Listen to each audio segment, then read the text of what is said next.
Okay, second day of pads today. We should try to get a little bit better. We've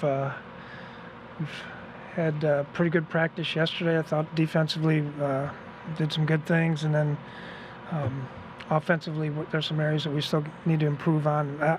Actually, all over the field. We're going to start doing a little bit more full speed special teams drills going forward. We got to find out, where those groups are at, and then as we get ready to play Denver and practice against them next week. So I'm done talking about vaccinations, so we're out of that business. So fire away. What have you learned about the two new quarterbacks you've brought in this week? It's pretty hard to learn a lot in 2 days. You mentioned the full-speed special teams. Is that something that Dede will be able to participate in, or will you kind of... He's still a little ways away. Joseph, are you going to try to do more of those pressure-type situations that you did with the end of the situation drill yesterday? We'll be doing a lot. We're going to start doing a lot more situations, yes.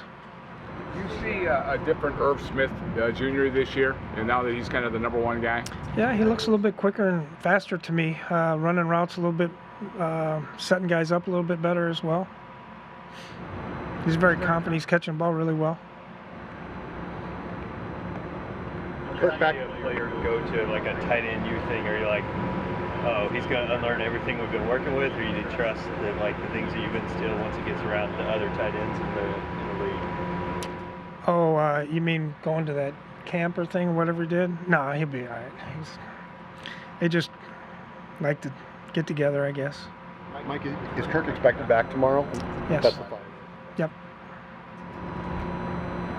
I notice defensive ends like Wanham and Weatherly have been lining up off the ball as like a linebacker. What are the benefits to doing something like that? We're just mixing things up. A lot of times we're just doing it for the offense, so they get a look at a little different look.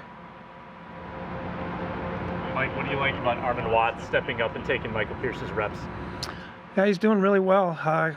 Probably the first year he came in really good shape. He stayed here most of the summer, and he's got good strength, good stamina, and he's got some slither to him. Just for clarification, Nate Stanley back tomorrow as well? Yep. And what about Armand?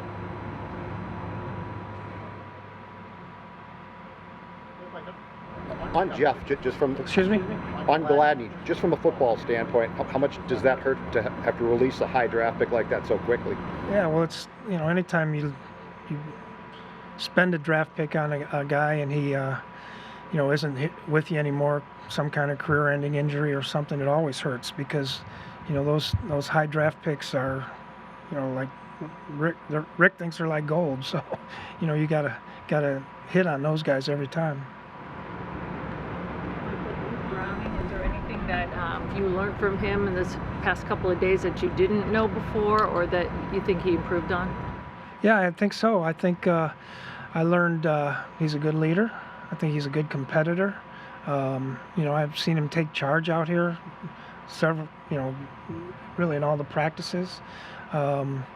He's instead of sitting in the back and biding his time, he's taking charge and control and understanding what's going on, and I think the guys follow him pretty well. How about CJ Ham has allowed him to kind of have his role within this team increased every year, and what do you see his role as this year? Yeah, CJ is a very, very smart, tough player. He's got the ability to, when we need him going for protection, he can line up at tight ends. He does a great job on special teams. And then also, if we have to do a one back, for some reason he has to be the one back carrying the ball, he can do that as well. So he's a good football player, and we're glad we have him. Have you figured out a format yet for the Denver workouts? Yeah, I sent him a schedule yesterday, I think it was. So it'll be similar to what we're doing now. Just see if, I sent them the schedule, see if they want to change anything or do something different, but maybe a little bit longer, but basically a lot of the same kind of things. Mike, Where's KJ Osborn throwing the most? I know he's gotten some great reviews early in the game. I think confidence. Now he thinks he's pretty good. A year ago he's kind of feeling his way. Didn't catch the ball that great. Now he's catching the ball really well. He looks a little faster to me. So I think all that's because of his confidence. Did you see the Zimmer, or did it surprise you? That surprised me a little bit, yeah.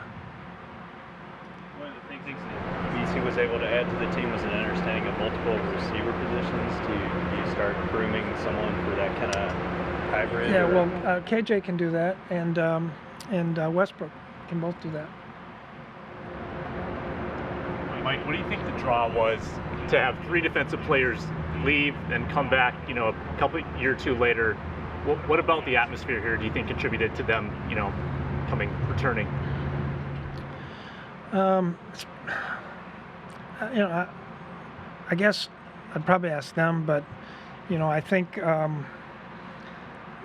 players always want to get better, and they're always, sometimes the grass isn't always greener once you go somewhere, and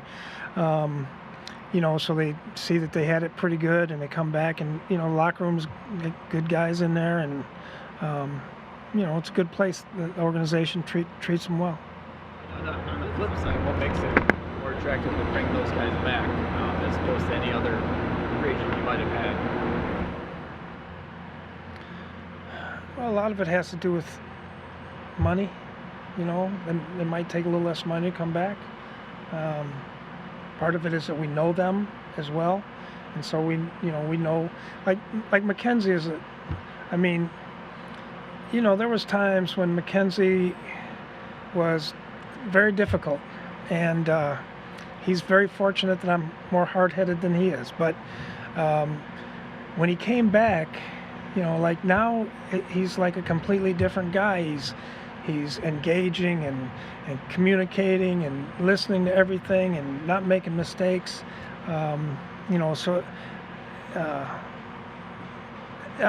That's been very impressive on his part. Why do you think that is? What changed in him? Again, maybe ask him, but I think he knows that we know how to use him. We know how to, his best interest. We hopefully can continue to make him better. Understands the system too. That helps. A lot of times you might have a really good player and he doesn't fit the system, whatever system that is, and he does better someplace else. Is there much unteaching that you have to do when guys go away and come back, like with Weatherly, Richardson, McKenzie, or is it just they come back and they can already pick back up what they had? Well, there's a little bit. Some guys. There's a little bit. Yeah. I guess Sheldon would be the one probably more so, and Weatherly a little bit. McKenzie not so much. Their defense was similar to a lot of things that we did.